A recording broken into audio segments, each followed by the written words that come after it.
ఓం శ్రీ గురుదేవాయ నమః. ఓం సల్లక్షణ సమారంభాం చిదానందేతి మధ్యమాం అస్మదాచార్య పర్యంతాం వందే గురు పరంపరా. ఓం గీతామృత మహోదధయే నమః.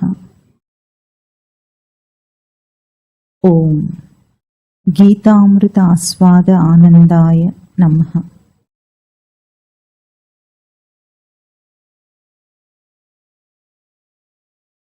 మొదటి అధ్యాయము 4వ శ్లోకం నుండి చదువుతాం.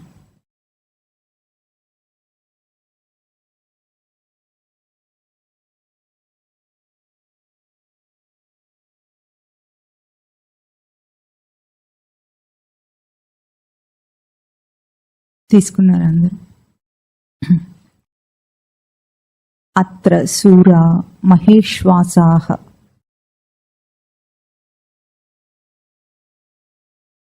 ఇంకా వెతుక్కుంటున్నారా? మొదటి అధ్యాయము 4వ శ్లోకం. ఆ పుస్తకం కాదు నాయన, ఇదిగో ఇది.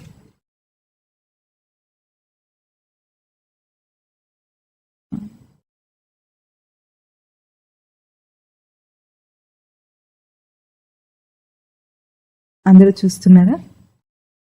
అత్ర శూరా మహేశ్వాసాః భీమార్జున సమాయుధి యుయుధానో విరాటశ్చ ద్రుపదశ్చ మహారథః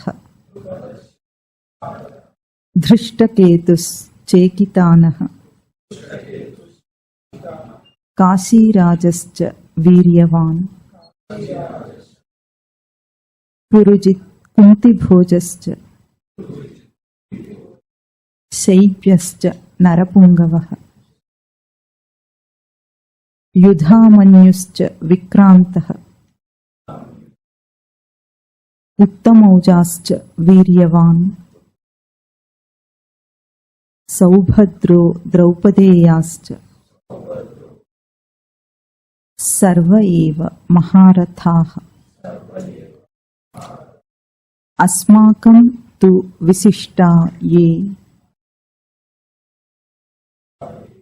తాన్ నిబోధ ద్విజోత్తమ నాయకా మమ సైన్యస్య సంజ్ఞార్థం తాన్ బ్రవీమి తే భవాన్ భీష్మశ్చ కర్ణశ్చ కృపశ్చ సమితింజయః అశ్వత్థామా వికర్ణశ్చ సౌమదత్తిర్జయద్రథః అన్యే చ బహవః శూరాః మదర్థే త్యక్తజీవితాః నానా శస్త్రప్రహరణాః సర్వే యుద్ధ విశారదాః.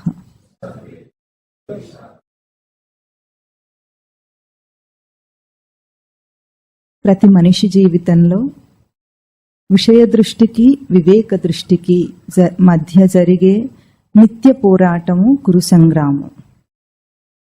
అంటే కథలో ఎట్లాగైతే కౌరవులకు పాండవులకు, కౌరవులది ఇక్కడ విషయ దృష్టి అంటున్నాం. విషయ దృష్టి అంటే ఎటువంటిదంటే లౌకికమైన భౌతికమైన జీవితమే సత్యం అనుకొని దానికోసమే పాటుపడటం విషయ దృష్టి. పాండవులది వివేక దృష్టి అంటుంది కథ. అంటే వివేకం అంటే ఎట్లాగూ ఈ భౌతిక జగత్తులో భౌతికమైన విషయములందు అభౌతికమైన ఒక తేజస్సు, అభౌతికమైన ఒక పారమార్థిక దృష్టి దాగి ఉందని అది గుర్తించటం వివేక లక్షణం. ఈ రెండింటికి మధ్య జరిగే నిత్య సంగ్రామం ఏదుందో అదే కురు సంగ్రామం. కర్మ ఆచరించటంలో కురు సంగ్రామం ఉంది ఇక్కడ అని మనం మననం చేస్తూ వస్తున్నాము. ఈ భారత కథను మనతో పోల్చుకోకపోతే ఏది సత్యం కాదు. ఎప్పుడో జరిగిన భారత కథతో మనకేం పని లేదు. కానీ మన జీవిత సంగ్రామం గనుక మనం అది మనతో పోల్చుకుని తత్వపరంగా మననం చేస్తున్నాం. దాంట్లో మనం ఎంత దాకా వచ్చామంటే ఇక్కడ 3వ శ్లోకంలో దుర్యోధనుడు ఏం చేశాడో సంజయుడు చెప్తున్నాడు. సంజయుడిని ధృతరాష్ట్రుడు ఒక ప్రశ్న అడిగాడు. ఆ ప్రశ్నకు సమాధానంగా సంజయుడు చెప్తున్నాడు. ఎవరి మాటలని చెప్తున్నాడు? దుర్యోధనుడి మాటలను అక్కడ చెప్తున్నాడు. అది మనము పోయిన వారం మననం చేసాం. ఎట్లా ఏమన్నాడు 3వ శ్లోకంలో అంటే, పాండుపుత్రానాం మహతీం చమూం పశ్య, పాండుపుత్రుల చేత ఏర్పాటు చేయబడిన ఈ గొప్పదైన ఒక సేనను చూడుమంటున్నాడు అక్కడ దుర్యోధనుడు. ఎవరిని? ద్రోణాచార్యుణ్ణి సంబోధన చేస్తూ చెప్తున్నాడు. పాండవుల సేనను దుర్యోధనుడు ఎట్లా చూస్తున్నాడు? మహతీంచము, చాలా గొప్పది అన్నట్లుగా చూస్తున్నాడు. ఎందుకు చూస్తున్నాడు? సంఖ్య ప్రకారంగా చూసుకుంటే కౌరవ సేన చాలా గొప్పది, పెద్దది అక్కడ ఉన్నది. పాండవ సేన తక్కువగా ఉంది సంఖ్యతో పోలిస్తే. కానీ అయినా కూడా దాని తేజస్సును చూసి మాట్లాడుతున్నాడు దుర్యోధనుడు. అది చాలా విశేషమైనది. ఏమిటి? మానవ జన్మలో ఎటువంటి తేజస్సు ఉంది? గత జన్మలలో ఎప్పుడూ లేని తేజస్సు, దేహేంద్రియ మనోబుద్ధులకు వివేకం అనే ఒక తేజస్సు వచ్చింది. అదే దేహేంద్రియాదులు గత జన్మలు పశుపక్ష్యాదుల జన్మలలో ఉన్నాయి, ఇంద్రియాలు ఉన్నాయి వాటికి కూడా. కానీ వాటికి వివేకం అనే తేజస్సు లేదు. ఇప్పుడు మానవ జన్మకు వచ్చేటప్పటికి ఆ వివేకం అనే తేజస్సు చాలా స్పష్టంగా కనిపిస్తోంది. ఎట్లా ఉంది ఆ వివేకము? కామాదులనన్నిటినీ ఓడించే వివేకం ఉంది అక్కడ. అటువంటి తేజస్సును చూసి ఒకంత భయపడుతున్నాడు అక్కడ దుర్యోధనుడు. ఆ ఆశ్చర్యమును భయమును కూడా వ్యక్తం చేస్తున్నాడు. ఇంకా ఏమన్నాడు? హెచ్చరిక చేస్తున్నాడు. ఏమని? నీ శిష్యులు వాళ్ళు నీ దగ్గరే విలువిద్య నేర్చుకొని నిన్నే చంపటానికి నీ ఎదురుగా నిలబడున్నారు యుద్ధంలో అని చెప్తున్నాడు. అంటే అర్థం ఏమిటంటే, మనందరం కూడా లోకంలోనే పుట్టాము, లౌకిక విద్యలు నేర్చాను, ఈ లౌకిక తెలివితేటలతోనే ఇప్పుడు ఈ లౌకిక జీవితానికి ఉన్న లౌకిక దృష్టిని మార్చేసి అక్కడ చంపేస్తే మిగిలేది పరమార్థం. మరి మన యుక్తి తెలివితేటలన్నీ ఎక్కడవండి? ఈరోజు చదువుకునే కదా ఆ యుక్తి తెలివితేటలనే ప్రయోగిస్తున్నాం. అట్లాగే లోకంలోనే బ్రతుకుతూ ఈ విషయ దృష్టికి వెనుకాల ఉన్న ఒక వివేక దృష్టిని నిలుపుకునే ప్రయత్నం చేయాలని సూచన కూడా అక్కడ దుర్యోధనుని మాటలలో మనకు కనిపిస్తోంది. ఇక్కడ పాండవుల సేనను అక్కడ చెప్తున్నాడు. ఏమంటున్నాడు? అత్ర అంటే ఇక్కడ. ఎక్కడ? యుధి. యుధి అంటే యుద్ధమునందు. అత్ర యుధి శూరాహ, అందరూ శూరులు ఉన్నారట అక్కడ. ఎటువంటి శూరులు ఉన్నారు అక్కడ? మహేశ్వాసాహ, మహాఇషువాసాహ అంటే ఇషువులు అంటే బాణములు, గొప్పవైన ధనుర్బాణములు కలిగిన వాళ్ళు అందరూ మహా గొప్ప విలుకాండ్రు అని చెప్తున్నాడు. మహేశ్వాసాహ, ఈ శూరులందరూ ఎటువంటి వాళ్ళు? మహా గొప్ప విలుకాండ్రు. ఇంకా భీమార్జున సమాహ, భీమార్జునులతో సమానమైన వాళ్ళుగా ఉన్నారు అంటున్నారు. వాళ్ళెవరో కింద వాళ్ళ పేర్లన్నీ ఉటంకిస్తున్నాడు. ఉటంకించటం అంటే చెప్పటం, సమ్మరైజ్ చేసి చెప్తున్నాడని అర్థం. ఎవరెవరున్నారు? యుయుధాన, విరాట చ, ద్రుపద చ, మహారథ ద్రుపద. ఆ మహారథుడనే విశేషణం ద్రుపదుడికి అది అక్కడ. తర్వాత దృష్టకేతువు, చేకితానుడు, కాశీరాజుడు. కాశీరాజుకు మళ్ళీ వీర్యవాన్ కాశీరాజ. తర్వాత పురుజిత్, కుంతిభోజ, నరపుంగవ, శైబ్య. నరపుంగవ అనేది శైబ్యుడికి అక్కడ. అంటే యుధామన్యు, విక్రాంత, ఉత్తమౌజా, వీర్యవాన్ ఉత్తమౌజా, సౌభద్ర, ద్రౌపదేయా, సర్వ ఏవ మహారథా. అంటే ఎవరెవరున్నారు? యుయుధానుడు అంటే, యుయుధాన అంటే యుద్ధమునందు నిపుణత కలవాడు అని అర్థం. ఎవరికి చెప్తున్నారంటే సాత్యకికి చెప్తున్నారు ఆ పదం. సాత్యకి ఎవరంటే కృష్ణ పరమాత్మ యొక్క తమ్ముడు సాత్యకి.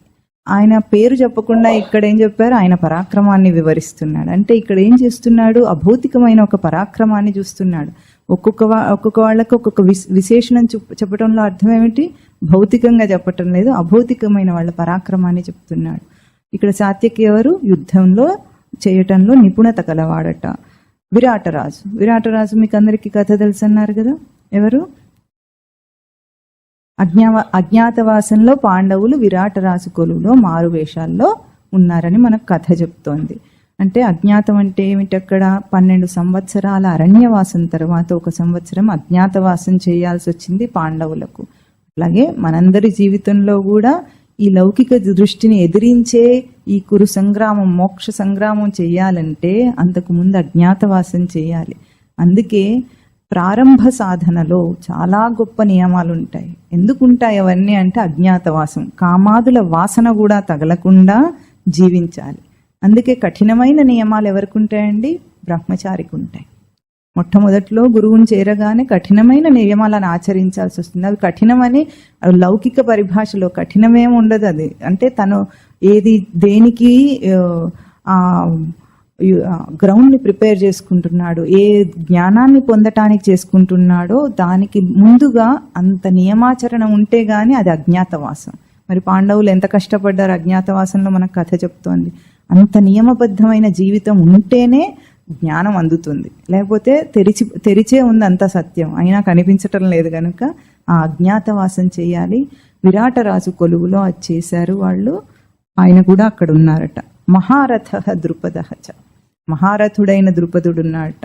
మళ్ళీ పోయిన శ్లోకంలోనేమో దృష్టద్యుమ్నుని చెప్పాడు, ఇప్పుడేమో ద్రుపదుణ్ణి చెప్తున్నాడు. అంటే కాస్త ఊపు కలిగించటానికి ద్రోణాచార్యుడికి మహారథుడు అంటున్నాడు. ఎందుకు మహారథుడు అంటే ఏం చెప్పుకున్నా? ఒక్కసారిగా 10,000 మంది యోధులతో యుద్ధం చేయగల నైపుణ్యం గలవాడు మహారథుడు. అట్లాగే మనకున్న ఒక్కొక్క తేజస్సు, వివేక తేజస్సు ఎటువంటిది? 10,000 కామాలు వచ్చినా కూడా మనం ఎదుర్కోగల ధీరత్వం, శూరత్వం మనకు ఉన్నాయి. మనకు గుర్తించాలి అది.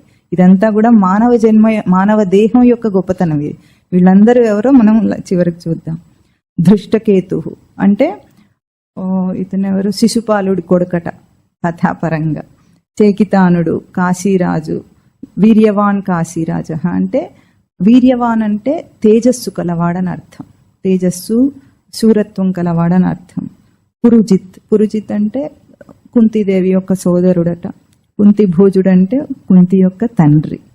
శైబ్యుడు అంటే శిబివంశీయుడైన వాడు. నరపుంగవ అంటే నరులలో గొప్పవాడు, పుంసత్వం కలవాడని అర్థం.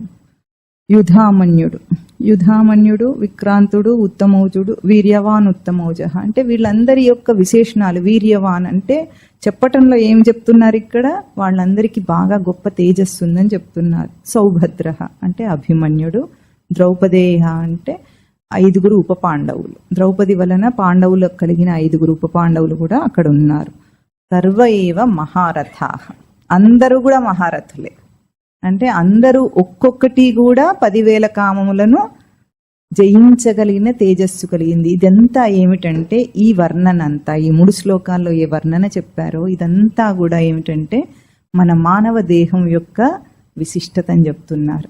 మన మానవ దేహంలో ఎట్లాగూ 5 జ్ఞానేంద్రియాలు, 5 కర్మేంద్రియాలు, 4 అంశములు కలిగిన మనస్సు, బుద్ధి, చిత్తం, అహంకారం కలిగిన అంతరింద్రియము, 5 ప్రాణములు, 5 ఉపప్రాణములు, 7 ధాతువులు, ఇవన్నీ కలిపి పాండవసేన. ఈ వ్యవస్థ ఇదంతా కూడా ఎట్లా ఉంది? వివేకం కలిగినదై ఉందట. ఇది మనకు ఇక్కడ వర్ణిస్తుంటే చాలా వింతగా అనిపించవచ్చు, కానీ నిజంగా కూడా మన దేహం చాలా గొప్పది ఫిజియాలజీ ప్రకారంగానే. ఇది మనకు బాగా అర్థమవుతుంది. ఇది ఎట్లా ఉందంటే దీనికి ఆత్మానాత్మ వివేకం ఉన్నట్లుగా ప్రవర్తిస్తుంది అది. ఎందుకంటే దేహం ప్రకృతి పరమైంది. ప్రకృతి ఎప్పుడు కూడా పరమాత్మను అనుసరించే ప్రవర్తిస్తుంది, కానీ అనుసరించకుండా ప్రవర్తించదు. కనుక ఇది అపరా ప్రకృతి, స్పష్టంగా పరమాత్మ రచనను అనుసరిస్తుంది. ఇది మనకు అర్థం కావాలంటే మన దేహ రచననే మనం చూసుకుంటే లోకంలో మనకు గొప్పగా చెప్పబడేది హంస. అవునా? జ్ఞానానికి ప్రతీకగా చెప్తారు హంసను. పరమహంసలు అన్నప్పుడు జ్ఞానానికి ప్రతీకగా చెప్తారు. హంస ఏం చేస్తుందండి? అందరు ఇదే సమాధానం చెప్పేస్తారు. పాలు నీళ్లను వేరు చేస్తుందంటే మనం నీళ్లు కలిపిన పాలు ఇస్తే ఇంకో గిన్నె పెడితే ఆ గిన్నెలోకి నీళ్లు తీసిపోస్తుందా, పాలు తీసిపోసి 2 విడివేరుగా ఇస్తుందా? తీసుకోండి, ఇదిగోండి, కల్తీ లేని పాళ్ళని మనకి ఇస్తుంది. అది అట్లా చేయదు. ఏం చేస్తుంది? పాలను తాగేస్తుంది అంతే. ఎందుకు తాగగలుగుతుంది? పాల యొక్క డెన్సిటీ వేరు, నీళ్ల యొక్క డెన్సిటీ వేరు, దాని సాంద్రత వేరు. ఆ సాంద్రత తెలిసింది గనుక, పాల సాంద్రత తెలిసింది గనుక ఆ గ్రహింపు ఉంది. పాలను మాత్రం తాగితే నీళ్లు మిగిలిపోయినాయి అక్కడ. అట్లాగే మనం కూడా హంసలమో కాదో చూసుకుందామా, దైహికంగా. బుద్ధిపరంగా ఇంకా అయ్యామో లేదో కానీ దైహికంగా దేహం ఎట్లా ఉంది, హంసలాగానే ప్రవర్తిస్తుంది. ఎట్లా ప్రవర్తిస్తుందంటే, గాలిలో ఎన్ని గ్యాసెస్ ఉంటాయండి? Hydrogen, oxygen, carbon dioxide, nitrogen, ఇంకేవో ఉంటాయి. ముఖ్యమైన ప్రధానమైనవి 5 ఉంటాయి అంటారు. వీడికి గుర్తులేవు, అందుకే చెప్పటం లేదు. అన్ని పేర్లు ఫేడ్ అవుట్ అయిపోయినాయి. అవన్నీ ఉంటాయి. మన దేహం ఏం పీల్చుకుంటుంది? దానికి ఎట్లా తెలిసిందబ్బా? అది విజ్ఞానం, విజ్ఞానాత్మకమైన రచన దేహం. అది చక్కగా ఆక్సిజన్ మాత్రమే పీల్చుకుంటుంది, మిగతా వాటిని వదిలేస్తుంది. హంస చేసిన పని మనం చేస్తున్నామా, చేయట్లేదా? ఇంత విజ్ఞానాత్మకమైన దేహం వాడుకొని కూడా మనకు విజ్ఞానం, వివేకం తెలియకుండా ప్రవర్తిస్తున్నాం. ఇంకా ఏం చేస్తుందండి దేహము? జీర్ణ ప్రక్రియ ఎట్లా పనిచేస్తుంది? మనం తినే ఆహారం, మనం ఏం తింటాము? అన్నము, పప్పు, కూర, పళ్ళు, ఇంకేం తింటారు మీరు? మీరు తినేవని చెప్పకండి, వీడు భయపడతాడు అనవసరంగా. ఏమేమో ఇంకా అందరూ మానేశారో లేదో అది తింటున్నాం. వాటిల్లో మన దేహానికి వాటిల్లో ఏమున్నాయని తింటున్నాము? మామూలుగా అయితే న్యూట్రిషనల్ వాల్యూ ఏంటి? కార్బోహైడ్రేట్స్, ఫ్యాట్స్, మినరల్స్, ప్రోటీన్స్, ఇవన్నీ ఉన్నాయి. ఇవన్నీ ఉంటే మనం ఏం తింటున్నాం? మనకి ఇదంతా తెలియదు. మనం ఏం తింటాము? బియ్యంతో అన్నం వండుకుంటాం, బియ్యం పిండితో పదార్థాలు చేసుకుంటాం. ఎన్ని చేసుకున్నా అందులో కార్బోహైడ్రేట్స్ కనిపిస్తున్నాయి మనకు? బియ్యాన్ని పొడి చేసి పిండి చేసినా కూడా కనిపించట్లేదు, పప్పును ఉడికించినా కూడా కనిపించట్లేదు. కానీ దేహం ఏం చేస్తుంది? చక్కగా దానికి కావలసినవన్నీ తీసుకుంటుంది. అక్కర్లేని రఫేషనంతా ఏం చేస్తుంది? ఫైబర్ అంతా వదిలేస్తుంది మలం రూపంలో. దాని భాషనేమో సారాన్ని గ్రహించడం, మన భాషనేమో పిండి వంటలు తినటం. అంతేనా? మనకి ఇదే తెలుసు. పప్పు బాగుంది, సాంబార్ బాగుంది, ఉప్పు ఉంది, ఉప్పు లేదు, ఇదే తెలుస్తోంది. కానీ మనం ఏం తింటున్నామో దాన్ని మనకు తెలియటం లేదని అంటే మనం ఏం చేస్తున్నాము? ఇప్పుడు ధృతరాష్ట్రుడిలాగా ఉన్నామా, సంజయుడిలాగా ఉన్నామా? దానికి కూడా చెప్పుకున్నాం కదా, ధృతరాష్ట్రుడిది ఏమిటి? పుట్టుగుడ్డితనం. ఉన్నదానికి కూడా చూడలేడు. మనం చూడగలుగుతున్నామా? కార్బోహైడ్రేట్స్ ని చూడలేము. కానీ సంజయుడు దూరంగా ఉన్నదాన్ని కూడా, రహస్యంగా ఉన్నదాన్ని కూడా చూడగలడు. అట్లా తింటాడు యోగి.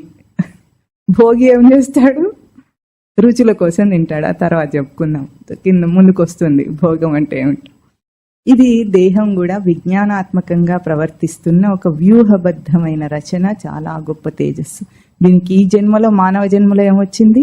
వివేకం వచ్చింది. వివేకం అంటే రావటం అంటే ఎటువంటిదంటే, ఇప్పుడు దేహానికి కావలసినవన్నీ పెట్టచ్చు, తప్పు కాదు. కానీ వివేకం ఎట్లా ఉండాలి? అది నా బుద్ధి బలాన్ని పెంచేదిగా ఉండాలి, కండబలాన్ని పెంచేది కాదు. మాంసం తింటే ప్రోటీన్ బాగా వస్తుంది, తినకపోతే ప్రోటీన్ ఎట్లా వస్తుంది అంటాడు డాక్టర్. అవునా? అంటాడండి. మాంసం తిని పులికి ఏమొచ్చిందండి చెప్పండి? మాంసం తినడంలో దాని శౌర్యము, ప్రతాపం చాలా గొప్పదిగా. దానికి ఏమొచ్చింది? బుద్ధిబలం ఏమైనా పెరిగిందా? ఆఫ్టర్ ఆల్ 2000 సెల్స్ ఉన్నాయి, బ్రెయిన్ సెల్స్. అంతంత తింటుంటే మాంసం. మనిషికి, బ్రాహ్మణులు ఏం తింటారండి? అన్నం, పప్పు, నెయ్యి బాగా తింటారు. వాడు ఆ పప్పు తిని వీళ్ళకి ఇంత బుద్ధిబలం వస్తుంది కదా. అంటే దైహిక రచనను అనుసరించి, అంటే మనకేం కావాలో, మనిషి బుద్ధి తెలివితేటలతో పెరగటానికి ఏం కావాలో ఆహారం తినాలి. కానీ కండలు పెంచి ఇప్పుడు ఏమైనా మనం రెస్లింగ్ చేస్తామా? చెప్పండి, చేస్తామా? అదే మనకు వచ్చే వేరుశనగలు, పప్పులు, వాటిల్లో వచ్చే ప్రోటీన్ మనకు సరిపోతుంది. కండలు పెరగటానికి, అంటే మనం బతకడానికి ఎంత కావాలో వీక్ అవ్వకుండా అంత సరిపోతుంది. అది తెలియకుండా తింటాడు మనిషి. కనుక దేహం యొక్క రచన చాలా గొప్పది. వివేకం అనే ఒక తేజస్సు ఉందని మనం గుర్తించాలి. ఇప్పుడు ఆ తర్వాత ఏం చేస్తున్నాడు దుర్యోధనుడు? ఇప్పుడు చెప్తున్నాడు మళ్ళీ.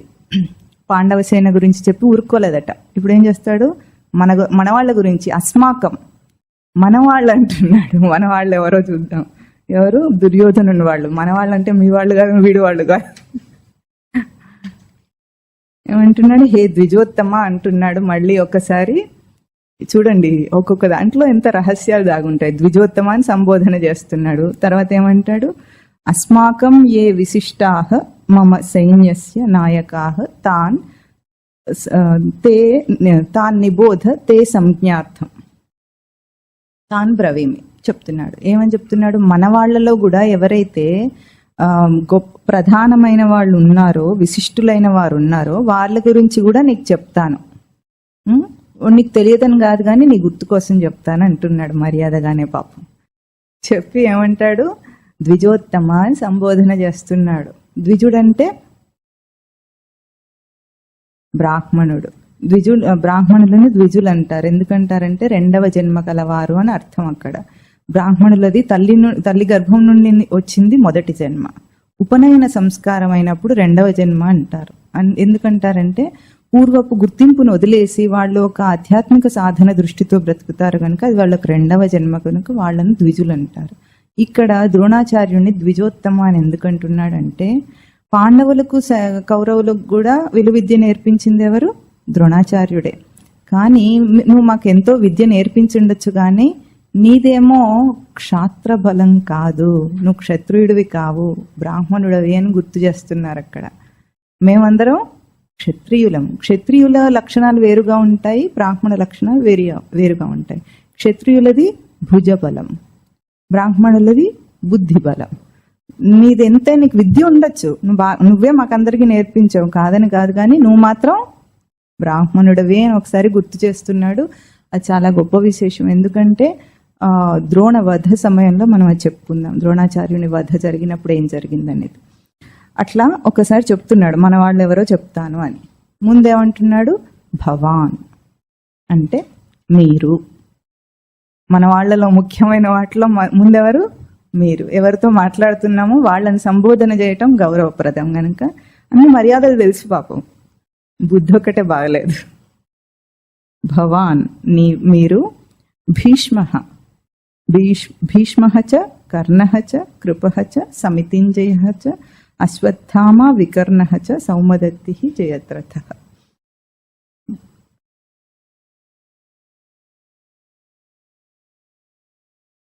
సమితింజయ కృప. ఇప్పుడు సమితింజయ అనేది ఒక విశేషణ లక్షణం, మిగతావన్నీ వీరుల పేర్లు, అక్కడ ఉన్న యోధుల పేర్లు. సమితింజయ అంటే యుద్ధంలో జయించే నిపుణత కలిగిన వాళ్ళు అని అర్థం. ఆ తర్వాత శ్లోకంలో ఏం చెప్తున్నారు, అన్యేచ బహవశూరాహ మదర్థే త్యక్త జీవితాహ. అన్యేహ ఇంకా చాలా మంది వేరే వాళ్ళు ఉన్నారు. ఇక్కడ పేర్లు చెప్పిన వాళ్ళు కాకుండా చాలా మంది వేరే వాళ్ళు ఉన్నారు. వాళ్ళు ఎటువంటి వాళ్ళు? మదర్థే నా కోసము త్యక్త జీవితాహ, ప్రాణాలైనా విడవటానికి సిద్ధంగా ఉన్న వాళ్ళు చాలా మంది ఉన్నారట అక్కడ. వాళ్ళందరూ ఎట్లా ఉన్నారు? నానా శస్త్ర ప్రహరణాహ సర్వే యుద్ధ విశారదాహ. అస్త్రశస్త్రాలన్నీ కలిగి ఉన్నారట వాళ్ళందరూ కూడా. ఇంకా సర్వే యుద్ధ విశారదాహ, అందరూ కూడా యుద్ధం చేయటంలో విశారదాహ నిపుణత కలిగిన వాళ్ళు అని చెప్తున్నాడు. ఇక్కడ ఒక తేడా గమనించండి. పాండవ సైన్యంలో ఉన్న వాళ్ళని మహారథులు అన్నాడు, ఇక్కడ ఉన్న వాళ్ళని యుద్ధ విశారదాహ అంటున్నాడు. వీళ్ళందరికీ యుద్ధ నిపుణత అయితే ఉంది కానీ మహారథులు గారు వీళ్ళు. అంటే దాని తర్వాత శ్లోకం కూడా చెప్తుంది, అక్కడ గుర్తిస్తున్నాడు అన్నమాట మన సైన్యం యొక్క అసమర్థత, పాండవ సైన్యం యొక్క గొప్పతనాన్ని గుర్తిస్తూ చెప్తున్నాడు అక్కడ దుర్యోధనుడు. ఇప్పుడు మనం కొంచెం తత్వ సందర్భానికి వెళ్దాం. ఇక్కడ మొదటి ఇక్కడ ఈ శ్లోకంలో 8వ శ్లోకంలో చెప్పిన పేర్లన్నిటిలో ఉన్న ఒక తత్వాన్ని మనం అర్థం చేసుకుందాం. మనకున్న శత్రువులు ఎవరు? వీళ్ళందరూ మన శత్రువులేనా? మనం నిలబడ్డామా ఇప్పుడు కురు సంగ్రామంలో? ఎక్కడున్నాము?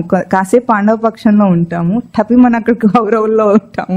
కాసేపు చూసుకుంటే ఎక్కడ చూసినా మనమే ఉంటాం, అందరం మనమే అక్కడ. ఒక్క అర్జునుడు అయ్యేదాకా అన్ని పాత్రలు మనవే. ఒక కృష్ణుడు అర్జునుడు ఇప్పుడు కాలేదు, ఇంకా మిగతా అన్ని పాత్రల్లో తిరుగుతూ ఉన్నాం. ఏది మననం చేసినా ఈ బుద్ధులు నాకు కూడా ఉన్నాయి అని అనిపిస్తూ ఉంటుంది. అప్పుడు మనం ఆ పాత్రలో ఉంటాం అనమాట. ఇప్పుడు ఏమంటున్నాడు, వీళ్ళందరి గురించి చెప్పుకునే ముందు తత్వాన్ని మననం చేయటానికి ముందు వీడు ఒక సూచన చేస్తాడు మీకు. మనిషికి, ప్రతి జీవుడికి కూడా త్రిగుణాత్మక ప్రవృత్తి ఉంటుంది. అంటే త్రిగుణాత్మక ప్రవృత్తి కలవాడే జీవుడు, లేకపోతే వాడు సచ్చిదానంద స్మృతి స్వరూపమే. అయితే ఇవన్నీ ఉన్నప్పుడు మనది సద్బుద్ధియా దుర్బుద్ధియా ఎట్లా తెలుసుకోవాలి, ఎట్లా విచారణ చేసుకోవాలి మనం? ఎవరైనా లోకంలో ఏమనుకుంటారు? తనకు తాను సద్బుద్ధి ఉందనుకుంటాడా, మంచివాడిని అనుకుంటాడా? ఎవరైనా చెడ్డవాళ్ళు అనుకునే వాళ్ళు ఉన్నారా ఇక్కడ? నేను చెడ్డవాడిని మీలో ఎవరైనా అనుకుంటారండి? ఆ మాటకొస్తే దుర్యోధనుడు అనుకోడు, కౌరవ సైన్యంలో ఉన్న ఎవ్వరూ అనుకోరు. కానీ మనం మాత్రం అధర్మపక్షం నిలబెట్టాం వాళ్ళని, అవునా? వాళ్ళు కూడా అనుకోరు. మరి ఇంతకీ మనం ఎట్లా నిశ్చయం చేసుకోవాలి మనకున్నది సద్బుద్ధియా దుర్బుద్ధియా? అది చెప్తోంది భారత కథ. భారత కథ యొక్క ముఖ్య ఉద్దేశం ఏమిటంటే ధర్మ అధర్మ వివేకాన్ని ఏ దృష్టితో చేయాలి అన్నది అక్కడ కృష్ణ పరమాత్మ శాసనంగా చూపించాడు భారత కథలో. ఇప్పుడు ఎట్లా నిశ్చయం చేసుకోవాలంటే ఒకటే సూత్రం అండి. నీకు ఎటువంటి గుణాలైనా ఉండని కాక నువ్వు దాన్ని దేనికోసం వాడుకుంటున్నావు అన్నది ముఖ్య సూత్రం. దేనికోసం? లౌకిక భౌతిక జీవితం కోసం వాడుకుంటున్నావా లేదా పరమార్థం కోసం ముక్తి కోసం వాడుకుంటున్నావా? దీన్ని బట్టి నీ సద్బుద్ధియో దుర్బుద్ధియో అక్కడ డిఫరెన్షియేట్ చేస్తారు కృష్ణ పరమాత్మ, వేరు చేసి చూపిస్తారు. అదే కౌరవ పాండవ సైన్యం. ఇప్పుడు లౌకికం కోసం వాడుకుంటే నువ్వు మంచివాడు చెడ్డవాడు, చెడ్డ గుణాలు మంచివాడు అన్ని తర్వాత, లౌకికం కోసం వాడుకుంటే అన్ని వృధానే, అన్ని వృధా అవుతాయి. అదే పరమార్థం కోసం వాడుకుంటే నీ బుద్ధులన్నీ యుక్తులన్నీ కూడా పవిత్రం అవుతాయి, అవన్నీ కూడా నీకు ఉపయోగకరం అవుతాయి. ఇది మన సద్బుద్ధియా కాదా తెలుసుకోవటానికి ఒక గీటురాయి. అదే చూపిస్తారు ఇక్కడ పాత్రల్లో. ముందు మనం మనిషికి ఉన్న ముఖ్యమైన శత్రువులు ఎవరో తెలుసుకుందాం. ముందు ఇక్కడ దుర్యోధనుడు మన ప్రధాన శత్రువు అయితే కామాదుల రాజు అనుకున్నాం. దుర్యోధనుడు అంటే ఎవరండి? అరిషట్ వర్గాలు, కామాదుల రాజు దుర్యోధనుడు. ఈ దుర్యోధనునికి సహకరించే మూడు ఉన్నాయి కోరికలు, ముఖ్యమైన కోరికలు. వాటిని ఈషణత్రయాలు అంటుంది శాస్త్రం. ఈషణ అంటే తీవ్రమైన కోరిక, త్రయం అంటే మూడు తీవ్రమైన కోరికలు ఉన్నాయంట. ఈష ఇచ్ఛాయాం ధాతువు. మూడు తీవ్రమైన కోరికలు ఏమిటి అంటే మొదటిది భోగేషణ. చెప్పండి, మొదటిది భోగేషణను విత్తేషణ అని కూడా అంటారు. రెండవది శాస్త్రేషణ, లోకేషణ అని కూడా అంటారు. మూడవది దారేషణ. దారేషణ చెప్పండి, మూడవది దారేషణను పుత్రేషణ అని కూడా అంటారు. ఒక్కొక్క దానికి రెండు పర్యాయ పదాలు అనుకోండి. ఈ మూడు మనిషికున్న తీవ్రమైన కోరికలట. భోగేషణ అంటే భోగమునందు ఇచ్ఛ. తీవ్రమైన ఇచ్ఛ ఎట్లా ఉంటుంది భోగమునందంటే ఆత్మతత్వం కంటే వేరేది ఏదైనా సరే భోగించాలనే ఒక తీవ్రమైన కోరికతో బ్రతుకుతుంటాడు. అది ఎవరికి ఉంటుంది? అందరికి అదే కదా ఉంది. ఎవరికి ఉంటుందని వెతుక్కోవాలా? అందరికి అదే ఉంది. అందరూ దానికోసమే కదా బ్రతుకుతున్నారు. భోగాల కోసం బ్రతుకుతున్నారా, యోగం కోసం బ్రతుకుతున్నారా? భోగాల కోసమే బ్రతుకుతున్నారు. ఎటువంటి భోగాలను మనం కోరుతున్నాము? అనునిత్యం కోరుతూనే ఉంటామట. దానికి ఒక శ్లోకం చెప్తారు, చెప్పమంటారా? అసనం మే వసనం మే జాయామే బంధువర్గో మే ఇతి మే కుర్వాణం కాలవృకో హంతి పురుషాజం. అంటే మనిషి ఏం కావాలి? మే అంటే నాకు కావాలి, నాకు అని అర్థం. మే అంటే నాకు కావాలని. అసనం అంటున్నారు. అసనం అంటే తిండి తిప్పలు నాకు కావాలి. వసనం అంటే వస ఆచ్ఛాదనే ధాతువు ఒకటి, వస నివాసి బట్ట ఇల్లు, రెండు కూడా వసనం. ఇవి కూడా నాకు కావాలి అంటాడు. జాయామే, జాయ అంటే భార్య. భార్య అంటే పురుషుడికి స్త్రీ కావాలి, స్త్రీకి పురుషుడు కావాలి, రెండు. జాయామే బంధువర్గోమే, బంధువర్గం కూడా కావాలి. ఇది మే కుర్వాణం. మే అని ఎవరంటారండి? కరెక్ట్, మేకలు అంటాయి. కనుక ఇక్కడ పురుషాజం అన్నారు. పురుషుడనే ఈ మేకను కాలవృకో హంతి, కాలం అనే తోడేలు మింగేస్తుందట. అన్నీ నాకు కావాలి నాకు కావాలి నాకు కావాలని వీడు అంటూ ఉంటాడు. వీడిని ఎవరు మింగేస్తున్నారు? కాలం మింగేస్తుందట. మన బతికట్లాగే ఉంది కదండి. ఎట్లా ఉంటుందో ఇంకో శ్లోకం చెప్తుంది. యథా వ్యాలగళస్థోపి బేకో దంశాన్ అపేక్షతే తథా కాలాహినాగ్రస్తో లోకో భోగాన్ అశాశ్వతాన్ అంటారు. అంటే వ్యాళగలస్థ అంటే పాము నోట్లో ఉన్న కప్పనట. పాము కప్పను తింటుంది కదా, కప్పను నోట్లో పట్టుకుందట. ఆ కప్ప ఎట్లా ఉంది పాము నోట్లో అంటే ఇంకొక కాస్త గుటుక్కుమంటే లోపలికి వెళ్ళిపోతుంది, అట్లా సగంలో ఉందట. దాని మూతి బయటికి ఉంది, కప్ప మూతి. ఇప్పుడు ఈ బేకహ అంటే కప్ప, అదేం చేస్తుంది? దంశాన్ అపేక్షతే, అది సాగుపోతుంది, కానీ అక్కడెక్కడైనా పురుగులు కనిపిస్తే అని తీసేసుకుంటుందట నాలుగు చచ్చి. అంటే చచ్చిపోబోతూ కూడా దానికి తిండి కావాలి. ఇప్పుడు ఇదే పాముకు తిండి ఆహారం అయిపోయింది, చచ్చిపోతోంది. ఇప్పుడు ఇది కూడా ఇంకా ఆ సమయంలో కూడా ఇంకా కావాలంటుంది. అట్లాగే 90 ఏళ్ళు వచ్చిన ముసలాడు కూడా ఏమంటాడండి, తాత పెళ్లి చేసుకుంటావా అంటే ఏమంటాడు? కరెక్ట్, ఎవరు చెప్పారు? నాకెవడు ఇస్తాడు పిల్లని అంటాడు, కానీ నాకు పెళ్ళెందుకు అన్నాడు. ఇస్తే చేసేసుకుందాం అనుకుంటున్నాడు.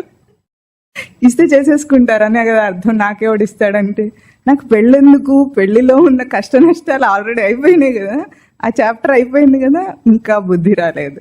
అంటే వయసు అయిపోతూ ఉంటే కూడా ఏమవుతుందంటే కోరికలు ఏం చచ్చిపోవు, కోరికలన్నీ కూడా అట్లాగే ఉంటాయి. జవసత్వాలు ఉడిగిపోవటం అంటారు, ఎప్పుడైనా విన్నారా? శక్తిహీనం అయిపోతాయి, ఎంత తిన్నది శక్తి రాదు. అప్పుడు ఏమవుతుందంటే గతి లేని పరిస్థితుల్లో అన్ని అంచుకుంటాడు, కానీ బుద్ధికి ఏమీ కోరికలు పోలేదు. ఇంకా కాలాహీనగ్రస్త, కాలం మింగేస్తుందయ్యా, తెలియట్లేదా? అప్పుడు కూడా ఇంకా కోరికలు చచ్చిపోలేదు. ఎట్లా ఉంటుంది? ఊరి తీసేటప్పుడు ఏమంటారు? చివరి కోరిక ఏమిటో చెప్పమంటారు. ఎవడన్నా ఉంటే ఒక ఏదైనా వాడికి ఫేవరెట్ బ్రాండ్ విస్కీ ఒక పెగ్గేసుకొని చచ్చిపోతాను అనేవాడు కూడా ఉంటాడు. లేకపోతే ఒక ఫేవరెట్ బ్రాండ్ సిగరెట్ దాగి చచ్చిపోదామని కూడా అనుకుంటాడు. ఇట్లా మన వాళ్ళు చచ్చిపోయేటప్పుడు కూడా కోరిక తీరుద్దాం అనుకుంటారు. కోరిక తీరేదా అండి ఎప్పుడైనా? వేదాంతం ఏం చెప్తుంది? కోరికలను చంపురా బాబు, కోరికలను చంపురా బాబు అంటే వీళ్ళేమో చివరి కోరిక ఏమో చెప్పు, నీకేం కోరికలు ఉన్నాయి? ఐసీయూలో బెడ్ మీద ఉంటే నీకేం కోరికలు ఉన్నాయని అడుగుతారు. అరే అప్పుడున్నా చెప్పరు, ఎవరు బుద్ధి చెప్పేవాడే ఉండడు మన చుట్టుపక్కల ఒక్కడు కూడా. మనం అట్లా తయారు చేసుకున్నాం మన చుట్టుపక్కల వాళ్ళని, సాంగత్యం అది. అప్పుడు కూడా కోరికలు తీర్చుకోవాలనే అనుకుంటాడట. ఏమన్నాడు? ఏం కావాలంటున్నాడండి? అసనమ్మే, ఇండి తిప్పలు కావాలంటున్నాడు. ఎన్నిసార్లు తింటాం మనం రోజుకి? ఎన్నిసార్లు? 3 పూటలు. మధ్య మధ్యలో టీలు, కాఫీలు, స్నాక్స్, కూల్ డ్రింక్స్ వేరే. ప్రధానంగా 3 పూటలు లెక్క, కౌంటబుల్ గా ఉండేవేవి 3 పూటలు. మిగతావన్నీ నడుస్తూనే ఉంటాయి కదండి. నాకేం కోరికలు ఉన్నాయండి అంటాడు. అంటే ఇప్పుడు మీ దృష్టిలో తిండి తిప్పలు కూడా కోరికలే అంటారా అని అనొచ్చు మీరు అందరు. అంటారా? అది కోరిక ఎందుకంటున్నామంటే బ్రతకటం కోసం తినాలా, తినటం కోసం బ్రతకాదా? ప్రశ్న వేసుకున్నారా ఎప్పుడైనా? దేనికోసం చేయాలి? ఏది కరెక్ట్? బ్రతకటం కోసం తినటం అనేది కరెక్ట్. అందరు ఏం చేస్తున్నారు? తినటం కోసమే పుట్టినట్టు కంకణం కట్టుకొని తింటున్నారా లేదా చెప్పండి? ఇప్పుడు ఇంకా ఎక్కువ అదేదో నేను ఫుడీ అని చెప్పుకుంటారట, అవునా? కరెక్టేనా? అది కూడా ఒక గర్వకారణం లాగా చెప్పుకుంటారు. తిండిపోతున్నా అని అర్థం కదా ఇంగ్లీష్లో. నేను తిండిపోతున్నా అని చెప్పుకోవడం కూడా అదొక ఫ్యాషన్. ఏమిటో మరి, వివేకహీనం అంటే ఇదన్నమాట. తెలివి అస్సలు లేకుండా మొత్తం అంతా ఫ్రిడ్జ్లో పెట్టుకొని దాచుకున్నారు తెలివిని. అట్లా బ్రతుకుతుంటాడు మనిషి. ఇప్పుడు తినటం కోసమే ఎందుకు బ్రతకాలి అంటే దేహాన్ని వాడుకోవాలి. మనం ఏం చేస్తున్నాం? దేహానికి తిండి పెట్టడం అనే పని ఒక్కటే చేస్తున్నాం. మనం ఎప్పుడు అసలు జన్మంతా మనిషి ఏం చేస్తాడు చెప్పండి? లోకం ఇంత బిజీగా ఉందా? ఇంత బిజీ లోకము ఏం చేస్తుంది? లోకంలో జరిగే వ్యాపారము, వ్యవహారము దేని మీద ఉన్నాయి చెప్పండి? వ్యాపారం అంతా దేనికోసము? తిండి బట్టలు కాక వేరే వ్యాపారం ఏమైనా ఉంటుందా చెప్పండి? వీటి రెండింటికి సంబంధించింది కాక ఇంకేమైనా ఉంటుందా? ఇంకేదైనా ఉన్నా కూడా ఆ పని కూడా అదేమిటి? తిండి కోసం సంపాదన, అంతే కదా. పొట్టకుటి విద్యలే కదా ఇవన్నీ, అంతే.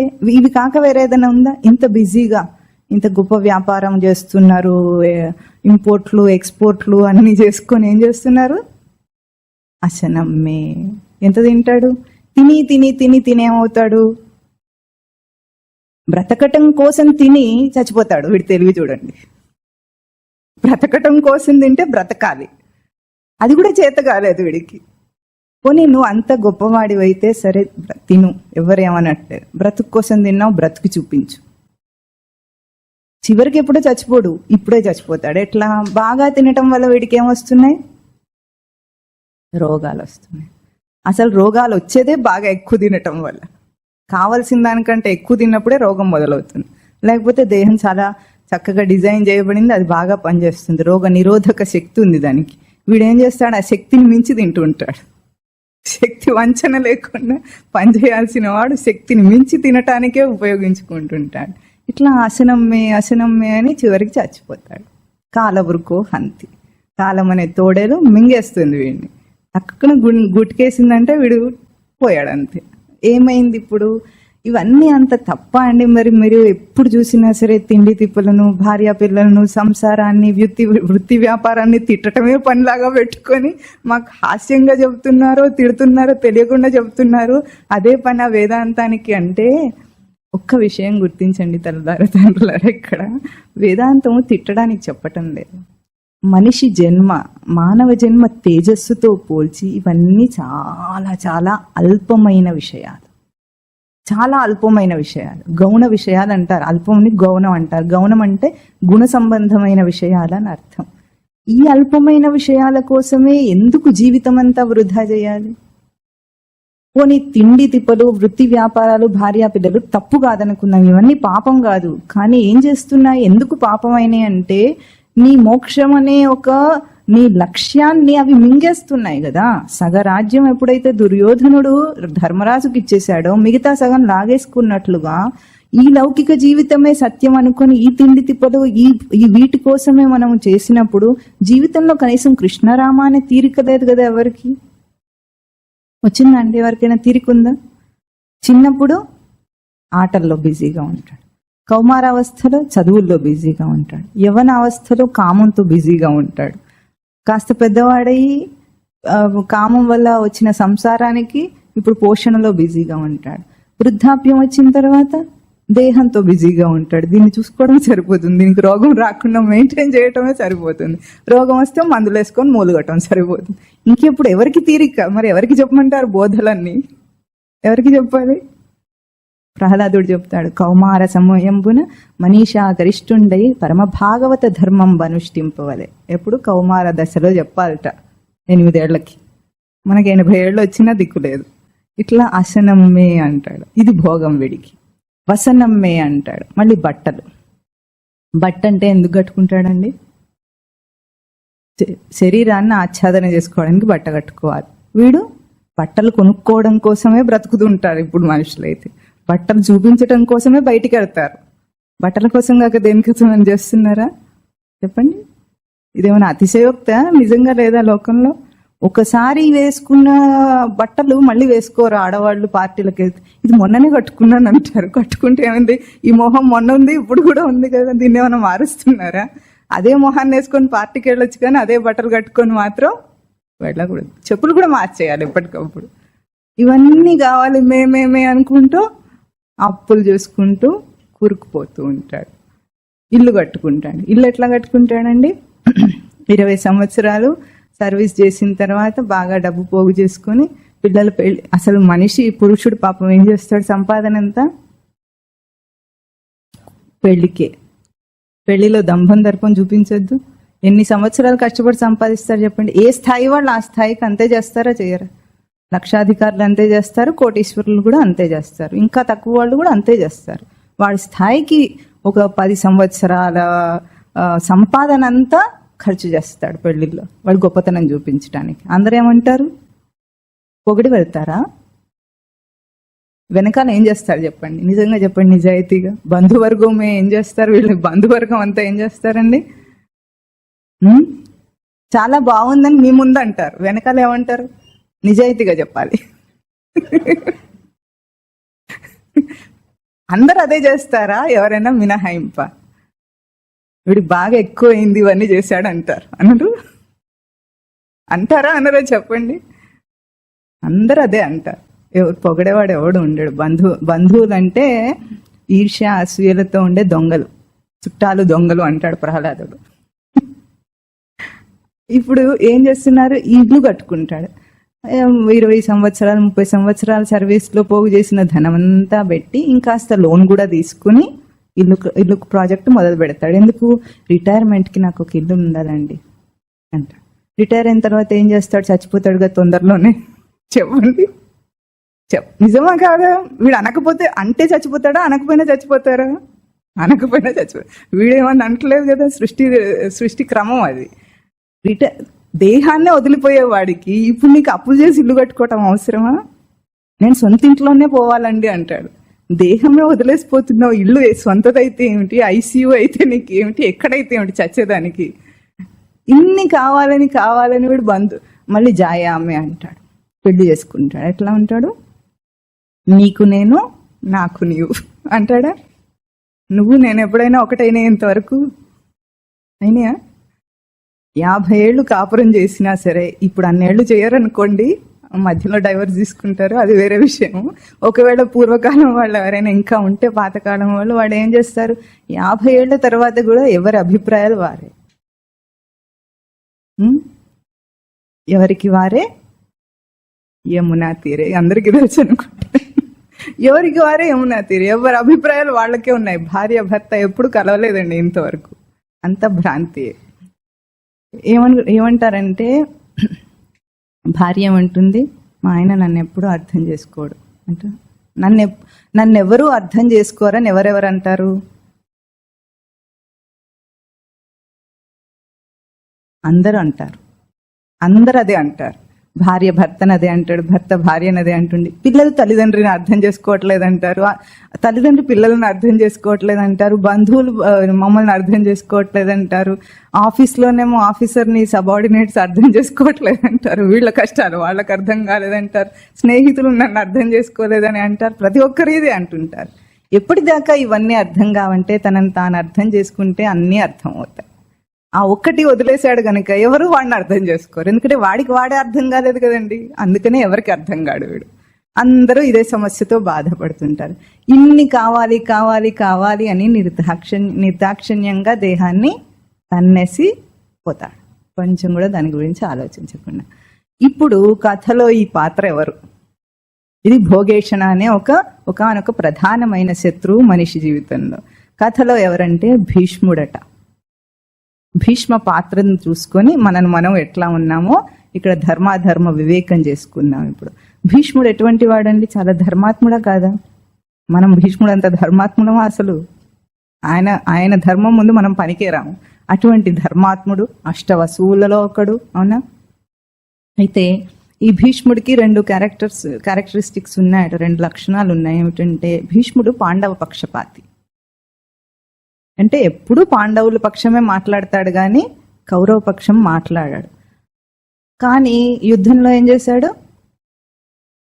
పాండవులను ఎదిరించి యుద్ధం చేస్తున్నాడు. ఇంకా పైగా భీష్ముడు కృష్ణ పరమాత్మ యొక్క భక్తుడు. అవునా? కానీ ఏం చేశాడు యుద్ధంలో? కృష్ణ పరమాత్మను ఎదిరించి యుద్ధం చేస్తున్నాడు. ఇవి ధర్మాధర్మ వివేకం ఎట్లా ఉందో మనకు అర్థం చేసుకోవడానికి. అంటే పాండవ పక్షపాతి అయి కూడా, కృష్ణ భక్తుడు అయి కూడా ఇద్దరిని ఎదిరించి యుద్ధం చేస్తున్నాడట భీష్ముడు. ఎట్లా ఉందో భీష్ముడి కథను చూద్దాం. భీష్ముడి పేరు ఏమిటి? దేవవ్రతుడు. గంగాదేవికి శంతను మహారాజుకి పుట్టినవాడు భీష్ముడు. దేవవ్రతుడు ఆయన పేరు. భీష్మ అనే పేరు ఎట్లా వచ్చిందంటే ఆయన భీష్మించుకున్నట్ట. ఏమని భీష్మించుకున్నాడు? ఆ జన్మాంతం పెళ్లి చేసుకోను అన్నాడు. దేనికోసం చేశాడండి ఇంత త్యాగం? తండ్రి పెళ్లి చేసుకోవటం కోసం. దీన్ని బ్రహ్మచర్యం అంటారు ఎవరన్నా? భౌతికంగా బ్రహ్మచారి కావచ్చు, కానీ నిజ దృష్టితో బ్రహ్మచారి కాలేదు భీష్ముడు. ఎందుకంటే తండ్రికి పెళ్లి చేయటం అనే ఒక లౌకిక ఆబ్లిగేషన్ కోసం అక్కడ తను పెళ్లి చేసుకోలేదు. కానీ నిజంగా బ్రహ్మచారి సన్యాసి సాధకుడు ఎట్లా ఉంటాడు? యదిచ్ఛంతో బ్రహ్మచర్యం చరంతి తత్తే పదం సంగ్రహేణ ప్రవక్ష్యే. దేనిని కోరి బ్రహ్మచర్యంను ఆచరిస్తాడో పరమార్థమును కోరి, ఆ పరమపదమును కోరి బ్రహ్మచర్యంను ఆచరిస్తే అది నిజమైన బ్రహ్మచర్యం. బ్రహ్మచర్యం అంటే బ్రహ్మమునందు చరించుట. బ్రహ్మం అంటే ఆధ్యాత్మిక వృద్ధి పొందే సాధన యందు చరించేవాడు, ప్రవర్తించేవాడు బ్రహ్మచారి.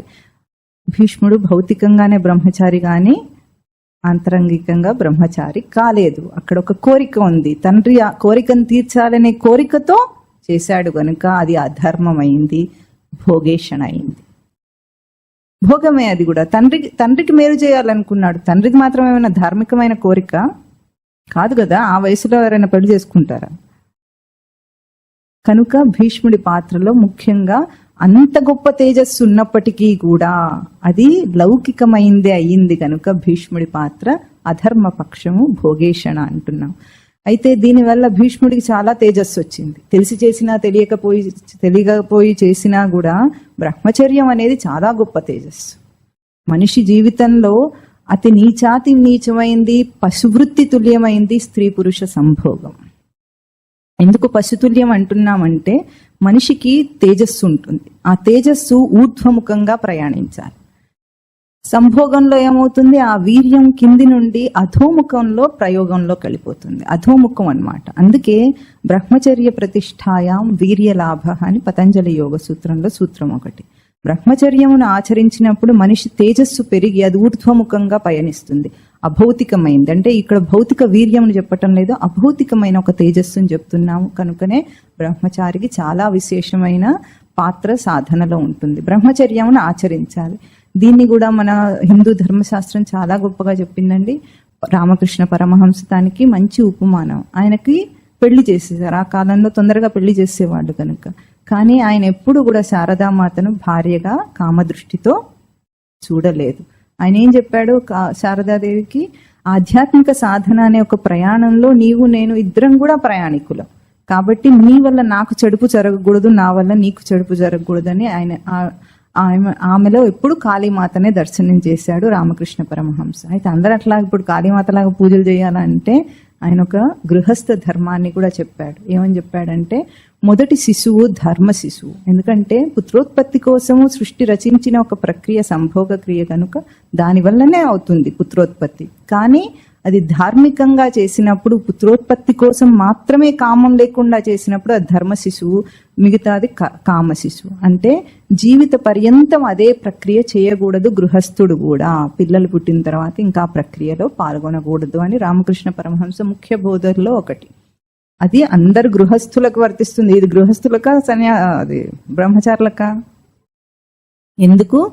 తేజస్సు పెరగాలి మనిషికి. తేజస్సు పెరగటం కోసం ఆ ప్రక్రియ అంత నీచం. ఈరోజు మన యువత ఎంత చెడిపోతుందంటే దానికి మళ్ళీ ఎప్పుడైనా ఇంకో కథ చెప్పుకుందాం. కానీ చూసినంత మాత్రం చేతనే మనిషి ఎంత పతనమవుతాడో అటువంటి విషయాలు మన ఇంటర్నెట్లో యువత ఎంత చెడిపోతుందో, మనం దానికి ఎంత బాధపడాలో ఇప్పుడు మనం చేసుకున్నది అంతే.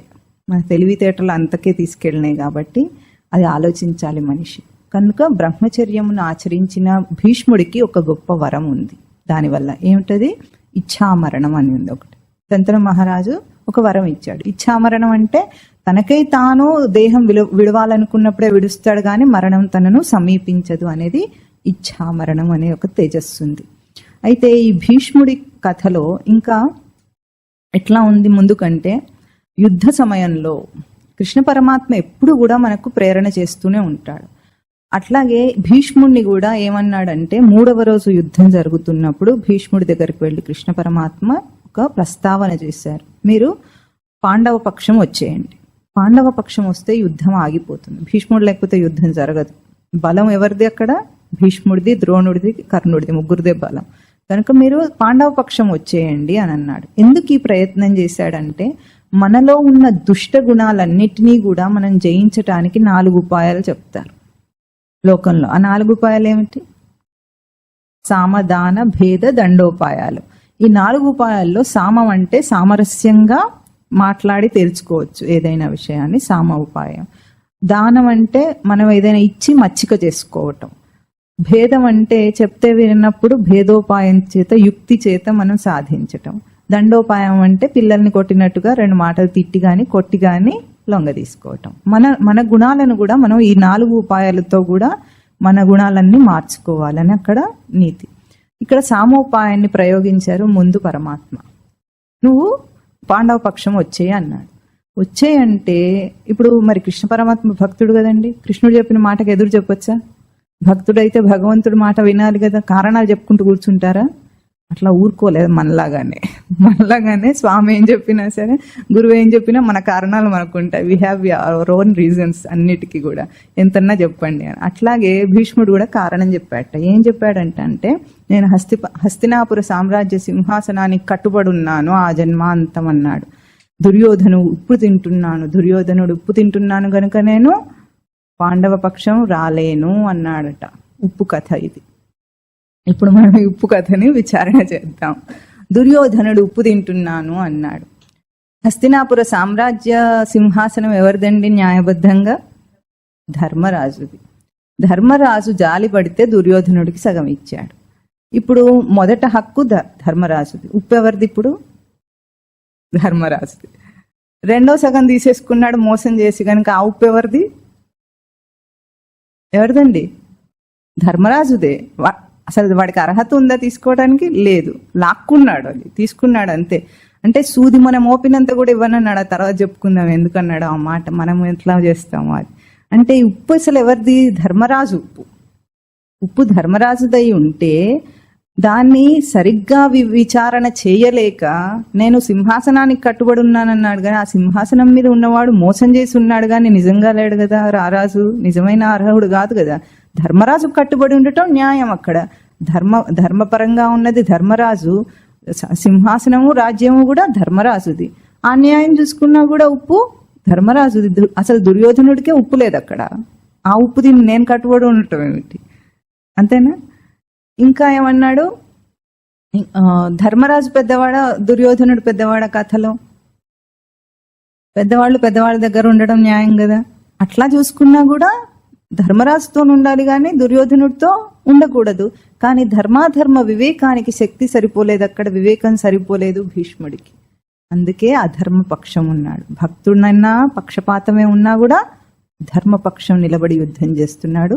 ఇప్పుడు మనం గుర్తించాలి, భీష్ముడు అంతటి వాడే అధర్మపక్షం ఉండి యుద్ధం చేస్తుంటే మనం అందరం ఇంకెక్కడున్నాం? ఇప్పుడు మనందరం ఎవరమండి? అభిమాన పడకూడదు సాధకుడు ఎప్పుడు కూడా. ఎందుకంటే బోధ ఏం చేస్తుందో తెలుసా మీకు? ముందు మన అభిమాన అహంకారాలను దెబ్బతీస్తుంది. జీవుడికి జీవభావం కలగటానికి కారణమే అభిమాన అహంకారాలు. గురువు ఎప్పుడు కూడా, అసలు గురువు సన్నిధిలో ఉండటం అంటే ఏమనుకుంటున్నారు? ప్రతి క్షణం మన అహంకారం మీద అభిమానం మీద దెబ్బ కొడుతూనే ఉంటారు. అది అడ్డం వచ్చిందా మనం పతనమైనట్టే. ఏ మాటలన్నా ఏదన్నా సరే అది నా అభిమానాన్ని చంపేయటానికి గురువు యొక్క కృప అని తెలుసుకోవాలి, కానీ మనం అభిమాన పడకూడదు. బోధ కూడా అంతే. మనందరం కూడా భోగేషణకే ఒగ్గి ఉన్నాం.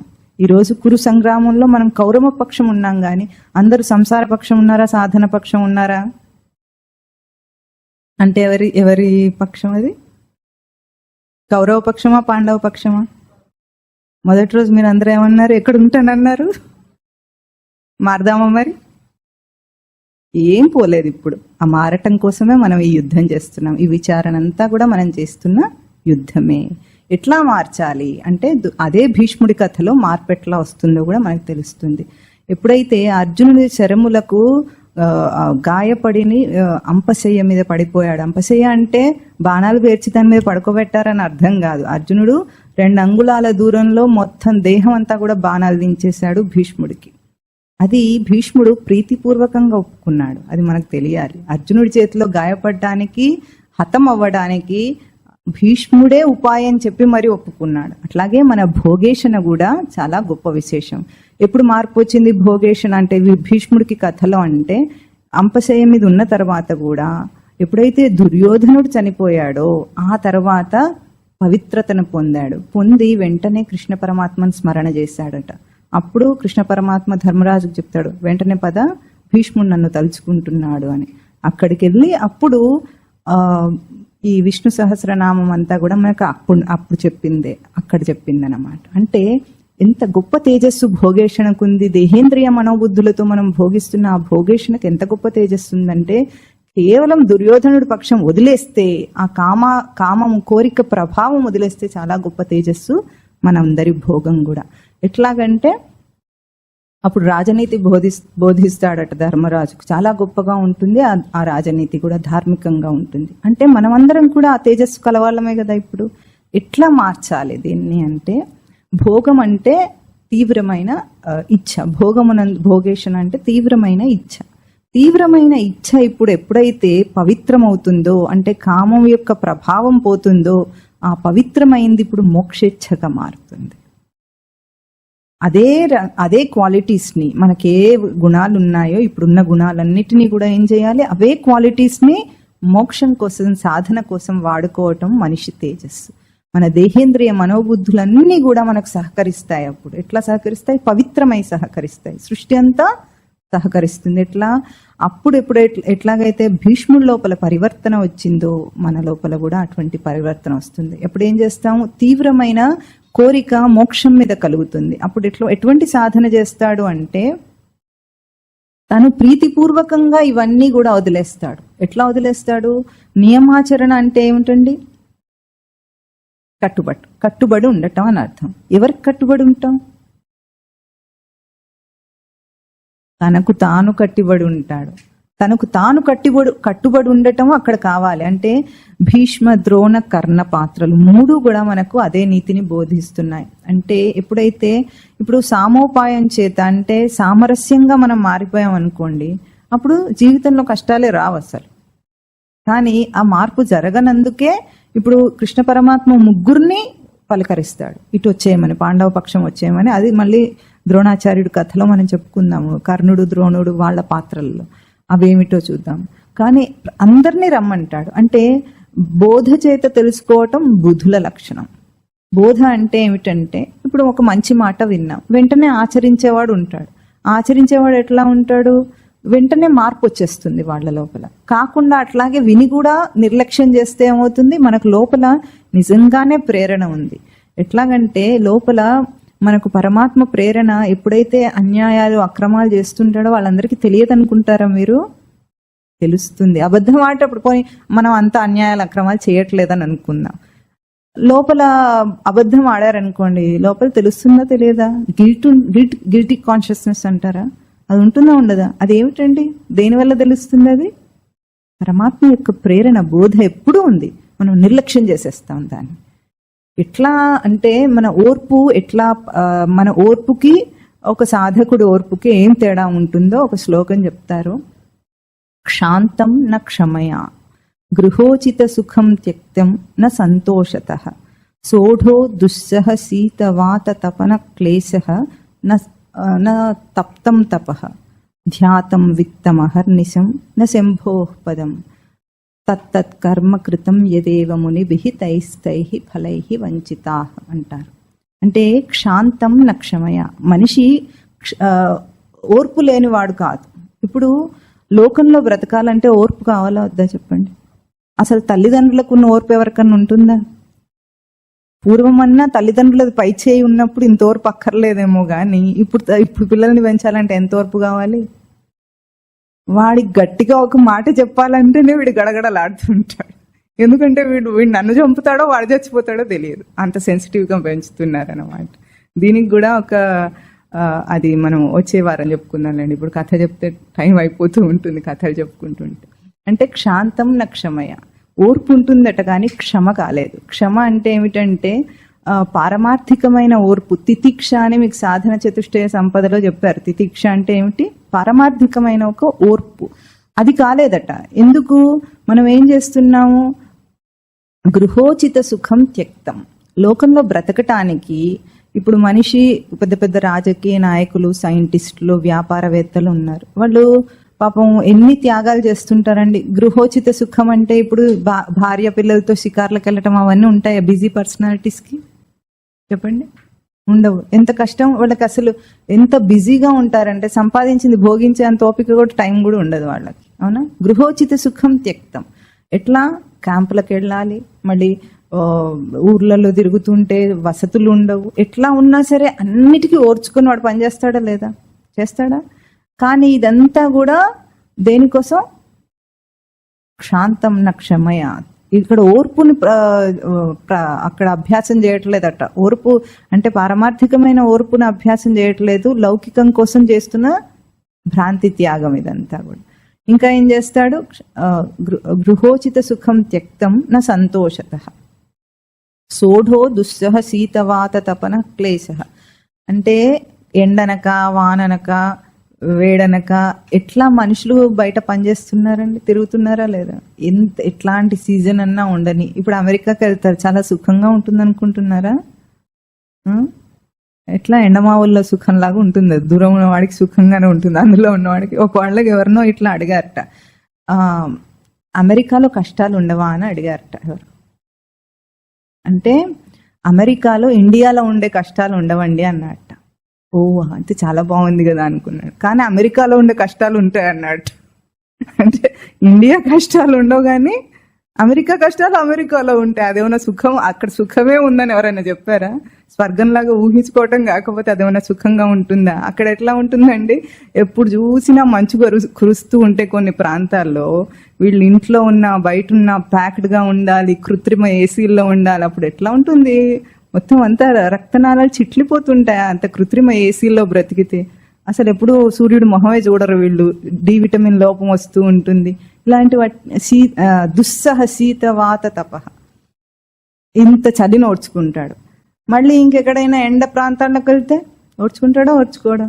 అన్నిటినీ ఓడ్చుకుంటాడు. ఏసీ పెట్టుకుని బ్రతుకుతానంటాడు. అయినా ఓర్చుకోవాల్సిందే కదా, ప్రకృతి సహజంగా ఉండే సుఖం అయితే ఉండదు కదా దేహానికి, ఓర్చుకుంటాడు. వీటన్నిటిని కూడా శీత వాత తపనం, వీటన్నిటిని కూడా ఈ క్లేశాలన్నిటి కూడా తప్తం న తపహ, తప్పింపజేస్తాడు కానీ తపస్సు కాలేదు ఇదంతా. ఎందుకు చేస్తాడట ఇదంతా? ధ్యాతం విత్తం అహర్నిశం. విత్తం అంటే డబ్బు. ఎప్పుడు కూడా డబ్బు అనే ఒక లక్ష్యం కనిపిస్తూ ఉంటుంది వాడికి. అందుకే ఇన్ని కష్టాలన్నీ ఓర్చుకొని పనిచేస్తున్నాడు. ఊరికే చేస్తాడేమిటి? చాలా తెలివిలేని వాడు కదా వీడు. కాబట్టి డబ్బు అనే ఒక లక్ష్యం కనిపిస్తుంది. ధ్యాతం విత్తం అహర్నిశం నా శంభోహ పదం. ఒక్కసారి కూడా నమశివాయ అనటానికి వీడికి ఇంతవరకు తీరిక లేదండి. చేస్తాను వెంటనే. ఇప్పుడే కాదండి, ఇప్పుడు ఏమిటండి, చూస్తూ మా పెద్దమ్మాయి 10th వచ్చింది. ఆ అమ్మాయి చదివైపోనివ్వండి, నేను వచ్చేస్తా మఠానికి అంటాడు. ఇంకాస్త తర్వాత ఏమంటే పెళ్లి చేయాలండి, పెళ్లి చేసేసి నేను వెంటనే వచ్చేస్తానంటాడు. పెళ్లి చేసిన తర్వాత ఇంకా లోన్లన్నీ తీరలేదండి, ఆ లోన్లన్నీ తీరిన తర్వాత వస్తానంటాడు. ఆ తర్వాత ఏమంటాడు, మొన్ననే మనవడు పుట్టాడండి, కొన్నాళ్ళు ఆ సుఖం చూసి స్వామివారు అంటారు, కొడుకు కంటే మనవడు చాలా ప్రీతిగా ఉంటాడట, ముందొచ్చిన చెవుల కంటే వెనుకొచ్చిన కొమ్ములు వాడి అని ఆ వాత్సల్యం ఇంకా ఎక్కువగా ఉంటుందట. అవి ఆ మురిపుంలో అసలు వీడికి మఠం గుర్తు కూడా రాదు ఇంకెప్పుడు. నా శంభోహ పదం ధ్యాతం విత్తం అహర్నిశం నా శంభోహ పదం. ఇక్కడ ఏం చెప్తారంటే, తత్తత్ కర్మ కృతం యదేవ మునిభిః తైస్తైః ఫలైర్వంచితాః. ఈ కర్మలన్నీ కూడా మునులు కూడా చేస్తారటండి. మునులు కూడా ఇంత కూడా ఈ చలిని వేడిని అన్ని ఓర్చుకుంటారు. వాళ్ళు దేనికోసం చేస్తారు? సంసారం కోసం చేయరు, ఆత్మతత్వాని కోసం చేస్తారు. చాలా పెద్ద తేడా. ఎందుకు తేడా అంటే, తైహి ఫలైర్వంచితాః. సంసారి అన్ని త్యాగాలు చేసి కూడా ఫలం చేత మోసపోతున్నాడు. సన్యాసి ఇన్ని త్యాగాలు చేసి కూడా ఫలమునేం పొందుతున్నాడు? తనను తాను పొందుతున్నాడు. ఇంతే తేడా. ఇప్పుడు ఏం చేయమంటారు? ఇంతకీ సంసారం వదిలేయమంటారా, వృత్తి ధర్మాలన్నీ వదిలేయమంటారు? అసలు ఏం చేయమంటున్నారు మీరు? ఇంతకీ మీకు క్లారిటీ వచ్చిందండి? రాలేదా? అందుకే చెప్పుకుందాం. ఏం చెయ్యాలంటే, ఒక కోరిక అన్న కామ వేగము మనిషిని పరిగెత్తిస్తుంది. గుడ్డివాణ్ణి చేసేది అదే వేగం. ఏమిటంటే, లౌకికంలో బ్రతకటం అనేది ఒక సర్వైవల్ ప్రాసెస్. అంతేగాని ఇది మన జీవిత పరమార్థమా? ఒక సర్వైవల్ ప్రాసెస్కి అంత ప్రాధాన్యతనిచ్చి మనం బ్రతకాల్సిన అవసరమే ఉంది? బ్రతకటానికి ఇన్ని అన్యాయాలు అక్రమాలు చేయాల్సిన అవసరమే ఉంది? ఇన్ని గంటలు దానికే వెచ్చించాల్సిన అవసరమే ఉంది? ఒకసారి ఆలోచించండి. ఇంత తేలిక లేకుండా ముందు కాలం మనుషులు ఉన్నారా? పిల్లలు, కనీసం పిల్లల్ని చూడండి, పిల్లలు ఇంటికి వచ్చి ఆడుకునేవాళ్ళు. ఇప్పుడు వాళ్ళ జీవితంలో ఆట అనేదే లేదు అసలు. వాళ్ళ బ్రతుక్కి అయితే సెల్ ఫోన్ లేకపోతే పుస్తకం, రెండింటిని చూస్తూ ఇట్లా మెడ వంగిపోతూనే ఉంటుంది.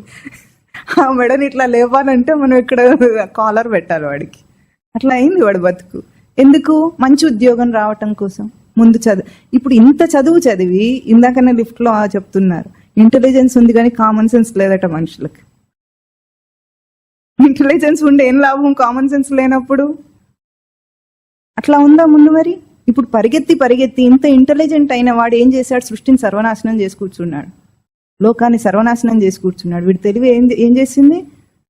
ప్రతి ఒక్కటి మీరు గమనించండి. ఇంత తెలివిగా పనిచేసిన అన్నీ కూడా మనిషికి వ్యతిరేకంగానే ఉన్నాయి కానీ ఒక్కటి కూడా ప్రాకృతికంగా లేదు కదా, న్యాచురల్గా లేదు. సహజ జీవితాన్నే మర్చిపోయాడు కదా.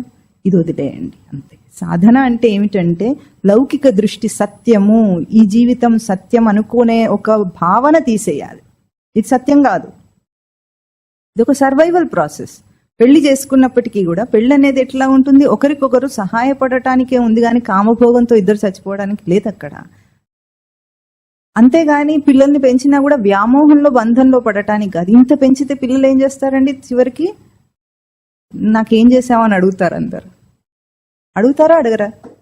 ఎంత చేసిన వాళ్ళను కూడా, 1000 కోట్ల ఆస్తి ఇచ్చిన వాళ్ళు కూడా నువ్వు నా గురించి ఏం ఆలోచించలేదు అనే వాళ్ళు ఉన్నారు. ఇంకా ఉన్నారా లేదా? ఇది అతిశయోక్త జరుగుతుందా? మరి మనం ఏం చేసాము, మన ముక్తి అనే ఒక అవకాశాన్ని వాళ్ళ కోసం ఇప్పుడు పణంగా పెట్టేసాము కదా. అది చెయ్యొద్దు, అంతే. అది చెయ్యొద్దు. ప్రతి జీవుణ్ణి కూడా సచ్చిదానంద స్మృతి స్వరూపంగా చూడవలసింది. మనం ఏం చేస్తాం, establish hour rights over them. వీడు నావాడు అంటున్నావు, ఏ హక్కుతో అంటున్నావు? ఇది తప్పు. ఈ జీవితం సత్యం, ఇది తప్పు. పరమార్థం వేరే ఉంది, మనిషి తేజస్సే వేరే, అసలు జీవుడు పుట్టిందే వేరే కారణం కోసం. ఆ కారణాన్ని వదిలేసి మొత్తం అంతా ఈ భోగేషణకే ఎప్పుడైతే సమయం అంతా వెచ్చిస్తున్నాడో ఇది అధర్మం, ఇది కౌరవ పక్షం. ఈ ధర్మాధర్మ వివేకాన్ని మనందరం భక్తులం కాదా? చెప్పండి చెప్పండి. భక్తులం కాదంటే ఎవరైనా ఒప్పుకుంటారా? ఇంకెవరైనా అంటే మీరు ఒప్పుకుంటారా? ఎదిరిస్తారా? మరి భక్తులమైతే భగవంతుడి బోధ ఏమిటో తెలుసుకోవాలా లేదా? ఈరోజు ప్రతి ఒక్కడు వచ్చి భగవద్గీతలో గాని రామాయణంలో గాని ఉదంతాలు తీసి ఏదేదో పిచ్చివాగుడు వాగుతుంటే మనం ఎందుకు సమాధానం చెప్పలేకపోతున్నాం? మనకు తెలియదు గనక. మనకు మన పురాణాలు, ఇతిహాసాలు, వేదాంతం తెలియదు గనక ఎవడు ఏదొచ్చినా సరే వాడు ఇన్ని రీల్స్ చేసి పెడుతూ ఉంటారు. హిందూ ధర్మం అటువంటిది, హిందూ ధర్మం, రాముడు అది చేశాడు, రాముడు తోక తెలియదు తల తెలియదు వాడికి, కానీ వాడు కమెంట్ చేస్తుంటే మనం ఎందుకు మాట్లాడలేకపోతున్నాం ఈరోజు అంటే మన ధర్మం ఏమిటో మనకు తెలియదు గనుక, మన సంస్కృతి ఏమిటో మనకు తెలియదు గనుక. ఇది తప్పు కాదా? లౌకికమైన విద్యల కోసము పరమార్థాన్ని వదిలేస్తారా? లౌకిక విద్య కూడా కాదు అది, పొట్టకుటి విద్య. అది కూడా సరిగ్గా తిండి కూడా పెట్టదు, ఎప్పుడు అన్సర్టనిటీనే ఉంటుంది. ఎప్పుడు ఫైర్ అంటే పోవాలి, ఉద్యోగానికి కూడా అక్కడ లేదు. ఇది తప్పు, ఇది తప్పు. బతకటం తప్పు కాదు, ఇది భోగేషణ. అందుకు మనం ఇదే తేజస్సుని ఇది సత్యం అనుకోకుండా సాధన కోసం వాడుకుంటూ అందరినీ సమభావంతో చూడటం అంటే ఏమిటండి, ఎవరిని హక్కు వాళ్ళ మీద చూపించద్దు, సత్యం అనొద్దు. బాధ్యతల బండి మోస్తూ ఏమైపోయాం? ఏమైంది? బండి మోస్తూ ఏమైపోయాం? ఎద్దులం అయిపోయాము. బండి మోసేది ఎవరండి? ఎద్దు కదా. అంటే భారస్య వేత్త నతు చందనస్య అంటారు. అంటే దానికి చెప్పమంటారా? గాడిద కట రోజు గాడిద మీద ఏం తీసుకెళ్తాడు చాకలివాడు? మాసిన బట్టలు తీసుకెళ్తూ ఉంటాడు. ఒకరోజు దాని మీద బాగా జాలేసింది వాడికి. రోజు పాపం మాసిన బట్టలు మోస్తూ ఉంది కదా అని ఈరోజు దాని మీద గంధపు చెక్కలు వేసాడట వీడు. గంధపు చెక్కలు వేసి తీసుకెళ్తున్నాడట. అడిగాడట గాడిదని, చూసావా అనే నీ మీద ఎంతో దయతో నేను గంధపు చెక్కలు వేసానంటే అది అన్నదట, నీ మొహం వేడ్చినట్టుంది, అదైనా నాకు బరువే ఇదైనా నాకు బరువే, నీ గంధపు చెక్కల వాసన నాకేం తెలుసు అన్నదట. అట్లాగే మన జీవితం శ్రమకే సరిపోతుంది, అశాంతికే సరిపోతుంది. గంధపు చెక్కల వాసన గాడిదకి ఎట్లా తెలియదు, జీవితం యొక్క పరమార్థపు వాసన మనకు కూడా తెలియకుండానే ఉంది. భారస్య వేత్త నతు చందనస్య అంట. కనుక జీవితంలో ఏం చేయాలి? పరమార్థం వైపు మరలాలి. అది కావాలి మనకు. ఈరోజు మన ధర్మం ఏమిటంటే అందరం కూడా మన సనాతన ధర్మాన్ని తెలుసుకోవాలి. గట్టిగా చెప్పండి. ఆచరించాలి. ఆచరిస్తే అది నాదవుతుంది. కనుక భీష్మ పాత్ర ఎందుకు అధర్మమైందో ఈరోజు మనకు తెలిసింది. అట్లాగే ద్రోణుడు, కర్ణుడు, శకుని, దుశ్శాసనుడు, అశ్వత్థామ, జయద్రథుడు, వీళ్ళందరి పాత్రలను కూడా మనలోనే చూసుకున్నాం వచ్చే వారం నుండి. ఓం తత్ సత్.